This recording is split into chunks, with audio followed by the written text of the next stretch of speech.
Okay, some good news about hive. HSV seems to be declining, causing a decline in hive. HSV causes growing sores, and these growing sores can bleed, resulting in direct contact with the bloodstream of semen, vaginal fluid, etc., etc., etc. We have seen a decline since the decline of HSV2, and worldwide we have seen a decline in the amount of new infections of hive, particularly in Africa. In one country in Africa, Swaziland, we have seen this decline from 2010 to 2016 of 43% of fewer new infections of hive. So watch out for them growing sores. And let me do some little historical facts for you. One, in the United States, growing sore epidemic occurred in 1974 through 1994. Now, if you figure it takes about 7 years for hive to develop into AIDS without medication, then what you're looking at is a situation where 1974 plus 7 is 81, 1981. Guess what? The first AIDS case reported in the United States was 1981, right in line with when you would expect. Then you figure 1974 to that. Then you figure 1994 at the end of it. Let's go a few years.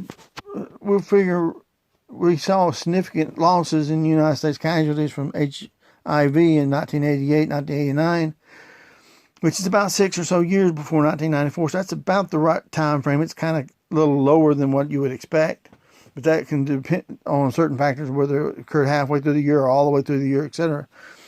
But basically, that many of those people that had HSV were dying from AIDS. And the AIDS epidemic, as we know it today, starting about 1994, the casualty figures as far as new infections and deaths kind of leveled off in the United States as far as percents goes. Then in 2008 and 10, they started declining. And particularly when it comes to deaths, because of the fewer number of people not being treated. Medicines were working very good at keeping the death rate down. Now let's look at Africa. In 2003, World Health Organization did a global HSV study. That global HSV study showed 55% of men in Africa had HSV, 70% of women had HSV growing sores, and the overall average was 66.7% had growing sores or HSV. Now by 2012, I don't have the gender breakdown for 2012, but I do have the average, which was 31%. That means from 2003 to 2012, the number of people in Africa who had HSV and were adults had more than halved, like 60% fewer. Then you look at, we'll spotlight on one country, Swaziland. In Swaziland, what we saw was from 2010 to 2016, a drop of 43% in the hive infection rate. We're waiting now to see if their death rates start to go down. But that's a significant change. And it kind of makes you wonder if HSV has anything to do with it. And in 2014, the MWAECT out of Washington, I think it's a Washington University place, said that the number of HSV2 cases, the growing sores caused by HSV2, as a percent of HSV of growing sores had actually declined to the point that now HSV1, which is now has 70% of the growing sores attributed to it. Originally, HSV1 was mainly a mouth disease.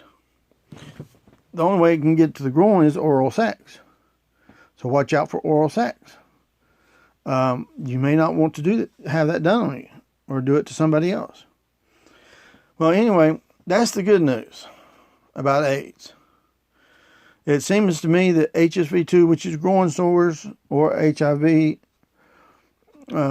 seem to be lockstep with each other. The history is there, the data is there, the math's there. When HSV2 started declining and HSV in general started declining, we started, as you would expect, a few years delay based on how long it took AIDS to actually come to fruition after an infection.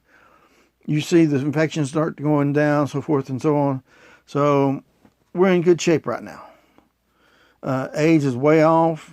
I don't get complacent. Wait until it until we find the cure, but it is way down. Well, thank you. Thomas Willis out here.